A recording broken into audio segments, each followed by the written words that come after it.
Hello मेरे प्यारे साथियों, कैसे हैं आप सभी। आप सभी का स्वागत है आपके यूट्यूब चैनल सक्सेस टारगेट में। तो आज है प्रैक्टिस सेट 12। कौन सा 12 नंबर का है और रेगुलर बेस पर ये practice set 1 PM per day upload किए जाते हैं। ठीक है, काफ़ी अच्छे प्रश्न है। वीडियो को स्किप ना करें, पूरे देखें और प्रतिदिन देखने के लिए आप चैनल को सबसे पहले सब्सक्राइब कर दें, जिससे आपको नोटिफिकेशन जो भी वीडियो बनाई जाएगी उससे रिलेटेड आपको नोटिफिकेशन मिलता रहेगा। ठीक है, तो चलते हैं क्वेश्चन फर्स्ट पे आपका कि नर्तकी की कांस्य मूर्ति कहाँ से मिली। जो नृत्य करती हुई कांस्य मूर्ति कहाँ से मिली? मोहनजोदड़ो से मिली। कहाँ से? मोहनजोदड़ो से।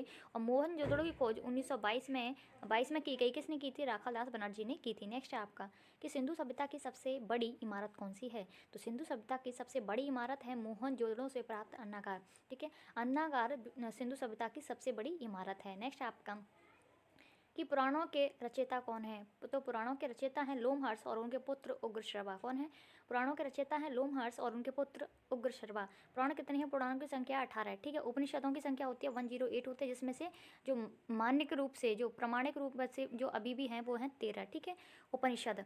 और पुराण कितने? 18 हैं। ठीक है, नेक्स्ट है आपका कि गद्य और पद्य में लिखा जाने वाला एकमात्र वेद कौन सा है? वेरी इंपॉर्टेंट क्वेश्चन है ये, यानी वेरी इंपॉर्टेंट प्रश्न है आपका गद्य और पद्य वाला। यानी गद्य पद्य में लिखा जाने वाला एकमात्र वेद है आपका यजुर्वेद। ठीक है, वेद कितने होते हैं? 4 हैं आपका, ऋग्वेद, यजुर्वेद, सामवेद, अथर्ववेद। ठीक है, ये वेद हैं और इनमें एकमात्र वेद ऐसा है जो कि गद्य और पद्य दोनों में लिखा हुआ है। ठीक है, कौन सा? यजुर्वेद है। नेक्स्ट है आपका कि महाभारत का फारसी अनुवाद क्या कहलाता है? महाभारत का जो फारसी अनुवाद है वो रज्मनामा कहलाता है। और महाभारत का किसने लिखी थी? वेद व्यास ने लिखी थी। किसने? वेद व्यास ने। और इसका फारसी में जो कन्वर्ट किसने किया था? बदायूं ने किया था। किसने? बदायूं ने। अकबर के काल में किया गया था महाभारत का अनुवाद फारसी में। अकबर के ही किसी शासक ने इसका जो रज़मनामा किया था फारसी में। ठीक है, रज़मनामा। और इसकी जो रचना की थी फारसी में वो बदायूं ने की थी। किसने की थी? बदायूं ने की थी अकबर के काल में। ठीक है, और महाभारत की वैसे पूछा जाए संस्कृत में वेद व्यास ने की थी। ठीक है, नेक्स्ट चलते हैं हम कि बुद्ध के प्रथम गुरु कौन थे? तो बुद्ध के प्रथम गुरु थे अलार कलाम। कौन थे? अलार कलाम थे बुद्ध के प्रथम गुरु। और बुद्ध ने सबसे पहले जो उपदेश दिया था वो कहाँ दिया था? सारनाथ में दिया था। और सर्वाधिक श्रावस्ती में दिए थे। किस भाषा में दिए थे? पाली भाषा में दिए थे। पहला उपदेश इनका क्या कहलाया? धर्म चक्र प्रवर्तन। वेरी इंपॉर्टेंट है। गृह त्याग की घटना क्या कहलाई उनकी? महाविनिष्क्रमण। और गृह त्याग की महाविनिष्क्रमण कहलाई और मृत्यु की घटना को महापरिनिर्वाण कहते हैं। ठीक है उनका जन्म हुआ था लुम्बिनी में हुआ था 563 में और मृत्यु कुशीनगर में हुई थी 483 में। नेक्स्ट है कि भारत पर सर्वप्रथम आक्रमण करने वाला विदेशी शासक कौन सा था? तो भारत पर सर्वप्रथम आक्रमण करने वाला विदेशी शासक था सिकंदर था। ठीक है, और इसकी जो लड़ाई है वो किससे हुई थी? पोरस से हुई थी। ठीक है, जिसे हाइड स्पीच युद्ध के नाम से जानते हैं, जो कि झेलम नदी के पास हुई थी। किसे? झेलम नदी। ठीक है, नेक्स्ट चलते हैं हम कि प्लासी का युद्ध कब हुआ था? जो प्लासी का युद्ध था वो 23 जून 1757 को हुआ था। वेरी इंपॉर्टेंट है। ठीक है, 23 जून 1757 को हुआ था। अंग्रेजों और सिराजुद्दौला के बीच हुआ था। किसके? अंग्रेजों और सिराजुद्दौला के बीच हुआ था। ये पैट के एग्जाम में भी पूछा गया है। वेरी इंपॉर्टेंट है प्रश्न। ठीक है, काफ़ी बार पूछा गया है। ठीक है, तो अंग्रेजों की तरफ से कौन थे? लॉर्ड क्लाइव थे। कौन से? लॉर्ड क्लाइव थे अंग्रेजों की तरफ से। और कौन थे? सिराजुद्दौला के बीच हुआ था 23 जून 1757 को। नेक्स्ट आपका ब्लैक पैगोडा कहलाता है। ब्लैक पैगोडा किसे कहते हैं? कोणार्क के सूर्य मंदिर को, जो कि उड़ीसा में है। कहाँ? ब्लैक पैगोडा कोणार्क के सूर्य मंदिर को कहते हैं। नेक्स्ट है आपका ज्वालामुखी उद्गार छिद्र कहलाता है। ज्वालामुखी उद्गार छिद्र कहलाता है क्रेटर। क्या कहलाता है? क्रेटर कहलाता है। ठीक है, जो ज्वालामुखी आते हैं वो इस तरीके से ज्वालामुखी होते हैं। ठीक है, ज्वालामुखी जो आते हैं ठीक है, यहाँ पर जो होता है वो मैग्मा होता है। क्या होता है? मैग्मा होता है आपका। ठीक है, जो मैग्मा होता है वो ऊपर निकलता है। यहाँ पे जो होता है जो ईंट पत्थर यानी गैस वगैरह जो भी होती हैं, ठीक है, उसका लावा जब बाहर निकलता है उसे बोलते हैं लावा। क्या बोलते हैं? लावा मिलता है, निकलता है। और इसके जो मुख से, यानी जिस मुख से निकलता है उसे क्रेटर बोलते हैं। क्या बोलते हैं? क्रेटर बोलते हैं इसके जो छिद्र को। ठीक है, होल को। नेक्स्ट है, और ये जो जो कण है ये द्रव के रूप में जब बाहर निकलते हैं उसे लावा बोलते हैं। नेक्स्ट है आपका कि नर्मदा नदी का उद्गम होता है। जो नर्मदा नदी है उसका उद्गम कहाँ से होता है? अमरकंटक से होता है। कहाँ से? अमरकंटक से होता है। नेक्स्ट है आपका गले को क्या हो गया है कि विश्व की सबसे लंबी पर्वतमाला कौन सी है? तो विश्व की सबसे लंबी पर्वतमाला है एंडीज। कौन सी? एंडीज है। पूछा जाता है कि एंडीज कैसा पर्वत है? तो वलित पर्वत है। कैसी माला है? वलित पर्वत है। ठीक है, और विश्व की सबसे लंबी पर्वतमाला है एंडीज। और कौन सा? वलित पर्वत है। नेक्स्ट है आपका कि आटाकामा मरुस्थल स्थित है। जो आटाकामा जो मरुस्थल है वो चिली में स्थित है। कहाँ पे? चिली में, ठीक है। चिली कहाँ है? दक्षिण अमेरिका में, ठीक है। आटाकामा मरुस्थल चिली के दक्षिण अमेरिका में स्थित है, यानी दक्षिण अमेरिका के चिली में स्थित है, ठीक है, आटाकामा मरुस्थल। नेक्स्ट है आपका नील नदी का उद्गम स्थल है। जो नील नदी का जो उद्गम होता है वो विक्टोरिया झील से होता है। किसे? अफ्रीका की सबसे बड़ी झील है विक्टोरिया झील, मीठे पानी की। देखा जाए कि विश्व की सबसे पहले नंबर पर बड़ी झील कौन सी है? विश्व की सुपीरियर झील है। विश्व की सबसे बड़ी झील सुपीरियर झील है। नेक्स्ट दूसरी बड़ी झील कौन सी है? विक्टोरिया झील है, ठीक है। लेकिन अफ्रीका देश की ये सबसे बड़ी झील है विक्टोरिया झील, ठीक है, सबसे बड़ी। और नील नदी सबसे बड़ी नदी है, ठीक है, नील नदी सबसे बड़ी नदी है, ठीक है, याद रखिएगा। और ये जो नील नदी है वो विक्टोरिया झील से निकलने के बाद सहारा मरुस्थल में निकलने के बाद भूमध्य सागर में निकल जाती है, ठीक है। सहारा मरुस्थल भी अफ्रीका का ही है। नेक्स्ट आपका ज्वार भाटा उत्पन्न होने का क्या कारण है? जो ज्वार भाटा जो आते हैं उसका मुख्य कारण है चंद्रमा एवं सूर्य का गुरुत्वाकर्षण। क्या है? चंद्रमा और सूर्य का ग्रेविएशन होता है, यानी गुरुत्वाकर्षण होता है। गुरुत्वाकर्षण की वजह से ये ज्वार भाटा आते हैं। और मैंने बताया था कि दो ज्वार भाटाओं के बीच कितना अंतर होता है? 12 घंटे 26 मिनट का अंतर होता है। कितने? 12 घंटे 26 मिनट का अंतर होता है दो ज्वार भाटाओं के बीच, ठीक है। नेक्स्ट है, और इसका कारण क्या है ज्वार भाटा आने का? चंद्रमा और सूर्य के बीच गुरुत्वाकर्षण। भारत की सबसे बड़ी लैगून झील कौन सी है? तो भारत की सबसे बड़ी लैगून झील है चिल्का झील। कौन सी है? चिल्का झील है, जो कि कहाँ है? उड़ीसा में, उड़ीसा में। लेकिन क्वेश्चन दूसरे तरीके से पूछा जाता है। जो चिल्का झील है वो महानदी और गोदावरी के मुहाने के बीच निकलती है, ठीक है। महानदी और गोदावरी के मुहाने के बीच है कौन सी? चिल्का झील। और भारत की सबसे बड़ी लैगून झील है चिल्का झील, जो कि उड़ीसा में है, ठीक है। नेक्स्ट है, और जो चिल्का झील है महानदी और गोदावरी के मुहाने पर स्थित है। नेक्स्ट आपका प्रारूप समिति का गठन कब हुआ था? तो प्रारूप समिति का जो गठन है 29 अगस्त 1947 में हुआ था, ठीक है। प्रारूप समिति के अध्यक्ष पूछे जाते हैं तो कौन है? BR अम्बेडकर हैं। बताइए प्रारूप समिति में कितने कितने सदस्य होते हैं, ठीक है। और प्रारूप समिति के जो अध्यक्ष कौन है? Doctor BR Ambedkar. कब स्थापना हुई? 29 अगस्त 1947 में। 29 अगस्त को खेल दिवस भी मनाया जाता है आपका। नेक्स्ट है आपका कि झंडा समिति के अध्यक्ष कौन थे? तो झंडा समिति के अध्यक्ष वैसे बहुत ज़्यादा कन्फ्यूजन रहता है, JB कृपलानी और डॉक्टर राजेंद्र प्रसाद। तो आपका राइट आंसर होगा डॉक्टर राजेंद्र प्रसाद, ठीक है। नेक्स्ट है आपका कि BR अम्बेडकर ने संविधान की आत्मा किसे कहा था? तो BR अम्बेडकर ने संविधान की आत्मा संवैधानिक उपचारों के अधिकार को कहा था, जो कि आर्टिकल 32 में है, ठीक है। संवैधानिक उपचारों की आत्मा किसे कहा था? आर्टिकल 32 को कहा था। 32 में ही ये दे रखा है संवैधानिक उपचारों के अधिकार, ठीक है, जिसे BR अम्बेडकर जी ने क्या कहा था? आत्मा कहा था। नेक्स्ट है अस्पृश्यता विरोधी अधिनियम कब बना था? जो छुआछूत था वो विरोधी अधिनियम कब बना था? 1955 में बना था। कब बना था? 1955 में बना था। और अनटचेबिलिटी ये आर्टिकल 17 में, यानी अनुच्छेद 17 में है। छुआछूत यानी अस्पृश्यता किस आर्टिकल में? 17 में है। और अधिनियम कब आया था? 1955 में आया था। नेक्स्ट है आपका कि संपत्ति के अधिकार को मूल अधिकार की सूची से हटाकर किस में रखा गया? जो संपत्ति का जो अधिकार था, मूल रूप से कितने अधिकार हैं? 7 थे, लेकिन अब कितने रह गए? 6 रह गए हैं, ठीक है। तो संपत्ति के अधिकार को मूल अधिकार की सूची से हटाकर किसमें? विधिक अधिकार यानी कानूनी अधिकार बना दिया गया था, जिसे 300 के क में रखा गया है, ठीक है। 300 के क में रखा गया है, ठीक है। नेक्स्ट आपका रेल डाक रक्षा विषय है। रेल सेवा, डाक सेवा और रक्षा विषय है संघ सूची का। किसका है? संघ सूची का है, ठीक है, संघ सूची का है। और देख लेते हैं इसके कुछ इंपॉर्टेंट पॉइंट। संविधान लागू होने के समय संबद्ध सूची में 47 विषय थे। पूछा जाता है इसमें कितने विषय हैं, ठीक है। तो इसमें जो कितने प्रकार की सूची हैं? 3 प्रकार की हैं, संबद्ध सूची, राज्य सूची और संघ सूची, ठीक है। संबद्ध सूची में कितने विषय हैं? 52 विषय हैं। वर्तमान में संबद्ध सूची है उसमें 52 विषय हैं, जिसमें राज्य और केंद्र दोनों ही पार्टिसिपेट कर सकते हैं, दोनों ही डिसीजन ले सकते हैं। नेक्स्ट आपका संघ सूची। संघ सूची में 61 विषय हैं और राज्य सूची में 59 विषय हैं, ठीक है। कितने? 59 विषय हैं, ठीक है, याद रखिए। संबद्ध सूची में कितने हैं? 52 हैं। और आपके संघ सूची में 61 है और राज्य सूची में 59 है। नेक्स्ट आपका और रेल सेवा, डाक सेवा किस में आती है? संघ सूची में आती है। कल मैंने बताया ग्राम पंचायत यानी पंचायत बताया था, पंचायत राज्य विषय है किसका? वो राज्य सूची का था, ठीक है। और ये किसके हैं? संघ सूची के हैं, रेल, डाक सेवा, रक्षा। नेक्स्ट है आपका मूल संविधान में मौलिक अधिकार थे। अभी मैंने बताया मूल संविधान में कितने अधिकार थे? 7 थे, लेकिन अब कितने हैं? 6 हैं, जो कि संवैधानिक अधिकार, संपत्ति के जो अधिकार को कानूनी अधिकार बना दिया गया है और जिसे 300 के काम में रख दिया गया है, ठीक है। अब कितने हैं? 6 हैं। और अधिकारों को, मौलिक अधिकारों को कहाँ से लिया गया था? अमेरिका से लिया गया था। और मौलिक कर्तव्यों को रूस से। नेक्स्ट है रक्त का अध्ययन कहलाता है। रक्त के अध्ययन को कहते हैं हेमाटोलॉजी, ठीक है। कितना होता है? रक्त का pH मान कितना होता है? 7.4 होता है। रक्त का pH मान होता है 7.4 होता है और इसके अध्ययन कहते हैं हेमाटोलॉजी, कहते हैं हेमाटोलॉजी। नेक्स्ट है आपका कि ताप बढ़ने से ध्वनि की चाल पर क्या प्रभाव पड़ता है?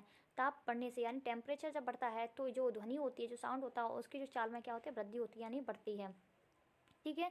और ध्वनि के किस में मापते हैं? डेसिबल में। ध्वनि को किस में मापते हैं? डेसिबल में मापते हैं। और इसकी जो स्पीड पूछी जाए, ध्वनि का वेग पूछा जाए तो इतना 760 होता है, मील प्रति घंटा होता है, 760 मील प्रति घंटा होता है। और नहीं तो कितनी होती है? 332 होती है, 332 होती है मीटर पर सेकंड में, और मिली प्रति घंटा में होती है 760। नेक्स्ट है आपका कि वायुमंडल में ऑक्सीजन की मात्रा संतुलित होती है।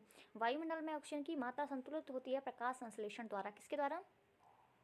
प्रकाश संश्लेषण द्वारा संतुलित होती है वायुमंडल में ऑक्सीजन की मात्रा। नेक्स्ट है आपका पेड़ एवं पौधों द्वारा खाना तैयार करने की प्रक्रिया कहलाती है।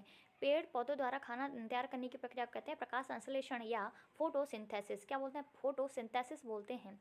नेक्स्ट है आपका कि मानव गुर्दे में बनने वाली पथरी बनी होती है। जो मानव गुर्दे में जो पथरी वगैरह हो जाती है वो किसकी बनी होती है? कैल्शियम ऑक्जिलेट की बनी होती है। ठीक है, कितने? कैल्शियम ऑक्जिलेट की बनी होती है। और जो गुर्दा होता है, जो किडनी होती है, उसका जो भार होता है 150 ग्राम होता है। कितना होता है? 150 ग्राम होता है। ठीक है, जो किडनी होती है। नेक्स्ट आपका मूत्र का निर्माण होता है। मूत्र का जो निर्माण होता है वो वृक्क में होता है। ये जो किडनी होती है इसी ही प्योरीफाई करती है। ठीक है, इसको ही क्या बोलते हैं? फिल्टर करती है। ठीक है, मूत्र को। और ये मूत्र का पीएच मान कितना होता है? 6 होता है। मूत्र का जो पीएच मान है वो कितना होता है? 6 होता है, जो कि अम्लीय होता है मूत्र। ठीक है, और पीला किसकी वजह से होता है? किसकी वजह से होता है पीला? मल और मूत्र पीला होते हैं, यूरोक्रोम की वजह से ये पीले होते हैं। ठीक है, नेक्स्ट आपका शरीर में अमीनो अम्ल की संख्या होती है। जो शरीर होता है अमीनो अम्ल की संख्या होती है 20। वेरी इंपॉर्टेंट है। नेक्स्ट आपका भोपाल गैस कांड में रिसाव हुआ था। पहली बात तो ये है कि भोपाल रिसाव कांड कब हुआ था? भोपाल गैस कांड कब हुआ था? 1984 में हुआ था। और इसमें कौन सी गैस का रिसाव होता है? मिथाइल आइसोसाइनेट का होता है। किसका? मिथाइल आइसोसाइनेट का होता है। ठीक है, रिसाव। नेक्स्ट आपका पाचन क्रिया में प्रोटीन बदल जाते हैं। पाचन क्रिया में प्रोटीन बदल जाते हैं अमीनो अम्ल में। किसमें? अमीनो अम्ल बदल जाते हैं। जो पाचन जो क्रिया होती है, डाइजेशन की जो क्रिया होती है वो किसमें? प्रोटीन में बदल जाते हैं। किस फॉर्म में? अमीनो अम्ल की फॉर्म में बदल जाते हैं। और अमीनो अम्ल कितने होते हैं शरीर में? 20 होते हैं। घड़ी की भरी हुई चाबी में संचित ऊर्जा होती है। घड़ी जब चाबी भर जाती है तो उसमें कौन सी ऊर्जा स्थित होती है? तो स्थितिज ऊर्जा होती है। कौन सी? स्थितिज ऊर्जा। नेक्स्ट है आपका स्प्रिंग का खिंचे होना, ये भी सब स्थिति ऊर्जा ही है। नेक्स्ट आपका ये सर्वप्रथम राष्ट्रीय आय का आंकलन किया था। तो सर्वप्रथम राष्ट्रीय आय का जो आंकलन किया था वो 1868 में किया था। किसने? दादा भाई नौरोजी ने किया था। और दादा भाई नौरोजी ने कौन सी, इन्हें ओल्ड मैन के नाम से जानते हैं, कौन सी पुस्तक लिखी थी? On British rule in India. कौन सी? On British rule in India लिखी थी। ठीक है, नेक्स्ट आपका विश्व की सबसे बड़ी अर्थव्यवस्था किस देश की है? तो विश्व की सबसे बड़ी अर्थव्यवस्था किस देश की है? अमेरिका की है। और भारत कौन से नंबर पर है अर्थव्यवस्था के बेस पर? तो ये मेरे को आप कमेंट बॉक्स में बताएंगे। ठीक है, विश्व की सबसे बड़ी अर्थव्यवस्था है अमेरिका की, और हमारा भारत कौन से नंबर पर है आप बताइए। नेक्स्ट है आपका देश के सकल घरेलू उत्पाद का लेख करता है। ठीक है, देश के सकल घरेलू उत्पाद का लेख कौन करता है? CSO करता है। ठीक है, सेंट्रल स्टैटिक ऑर्गेनाइजेशन करता है, यानी CSO करता है। ठीक है, देश के सकल घरेलू उत्पाद का लेख। ठीक है, श्वेत पत्र कौन जारी करता है? वो भी CSO करता है। श्वेत पत्र कौन जारी करता है? CSO करता है। नेक्स्ट आपका व्यापार चक्र की मंदी के समय उत्पन्न बेरोजगारी कहलाती है। व्यापार चक्र के जब मंदी में के समय उत्पन्न बेरोजगारी को कहते हैं चक्रीय बेरोजगारी। क्या बोलते हैं? चक्रीय बेरोजगारी। नेक्स्ट आपका राउरकेला, ये कहाँ? उड़ीसा में। भिलाई छत्तीसगढ़ में।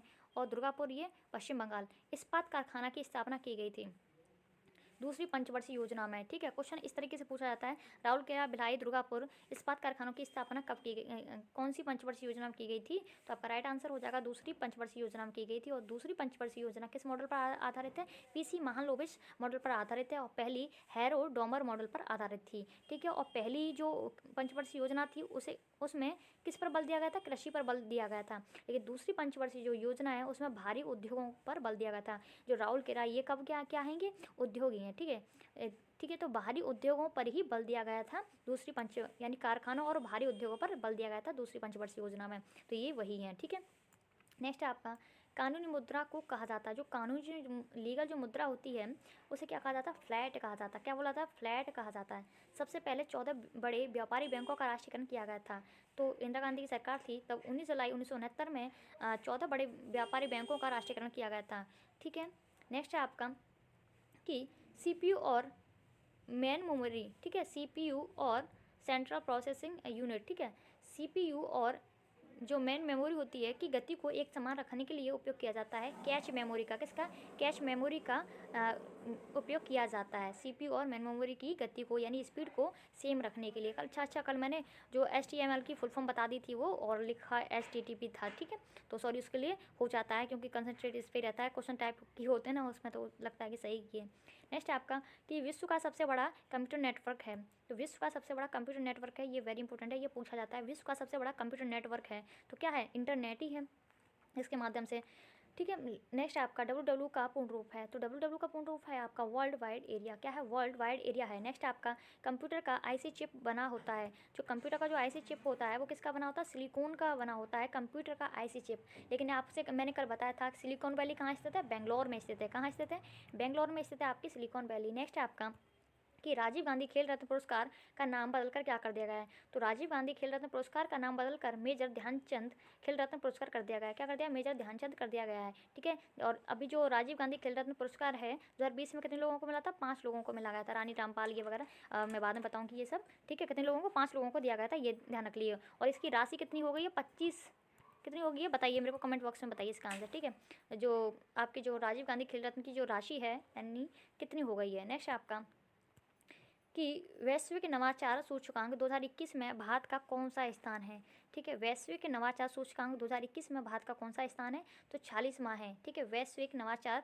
सूचकांक में भारत का स्थान है 46 और 2020 में कौन सा था, 48वां था। नेक्स्ट है आपका मुख्यमंत्री महिला उद्यमी योजना किस राज्य से संबंधित है। तो मुख्यमंत्री महिला उद्यमी योजना किस राज्य से संबंधित है, बिहार से संबंधित है। किससे, बिहार से संबंधित है। बिहार अपना स्थापना दिवस कब मनाता है, 22 मार्च को मनाता है, 22 मार्च को, यानी 22 मार्च को मनाता है, क्योंकि उड़ीसा और बिहार अलग हुए थे। किससे अलग हुए थे ये आपको कमेंट बॉक्स में बताना है। ये 22 मार्च 1912 में अलग हुए थे बिहार और उड़ीसा, पर किससे अलग हुए थे ये आपको बताना है मेरे को, ठीक है। और नीतीश कुमार कौन है, यहाँ के मुख्यमंत्री हैं, फागू चौहान राज्यपाल हैं, ठीक है।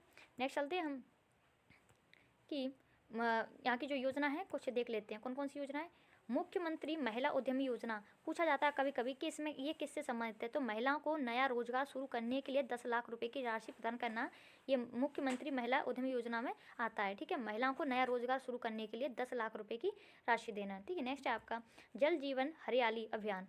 जल जीवन हरियाली अभियान, ठीक है, किससे संबंधित है, जलवायु परिवर्तन के विरुद्ध जल और हरियाली को बचाना, ठीक है।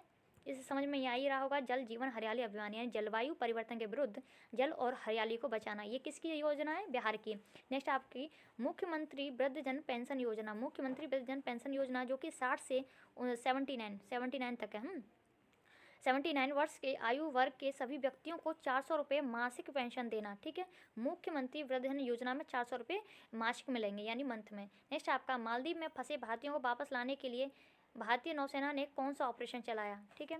मालदीव में फंसे भारतीयों को वापस लाने के लिए भारतीय नौसेना ने कौन सा ऑपरेशन चलाया, ऑपरेशन समुद्र सेतु चलाया। कौन से, ऑपरेशन समुद्र सेतु चलाया, ठीक है। ऑपरेशन ओलिविया क्यों चलाया, जो भारत ऑपरेशन ओलिविया आपके भारतीय तटरक्षक द्वारा चलाया गया था उड़ीसा के कछुए, रिडले कछुओं को बचाने के लिए, ठीक है।